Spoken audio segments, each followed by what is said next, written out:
He is good, his faithful love endures for ever. Jehovah దయాళుడు, ఆయన కృప నిరంతరం ఉండును. 106వ కీర్తనలో ఒక అద్భుతమైన మాట ఇదే ఉన్నది. ఆ కీర్తన అంతట్లో మనం చూసినట్టయితే ఇజ్రాయెల్ యొక్క ఫెయిల్యూర్స్ని మనం చూస్తాం. అందుకే దానికి టైటిల్ ఏమున్నదంటే ఇజ్రాయెల్ అన్ఫెయిత్ఫుల్ టు గాడ్ అని ఉన్నది.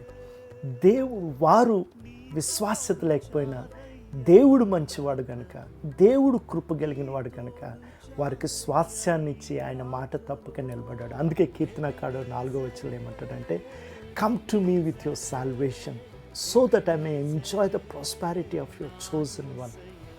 మనల్ని కూడా ఇజ్రాయిల్తో లేకపోతే తన ప్రజలతో మనల్ని ఏకం చేయటానికి దేవుడు రక్షణ అనే దాన్ని మనందరికీ ఇచ్చి ఉన్నాడు.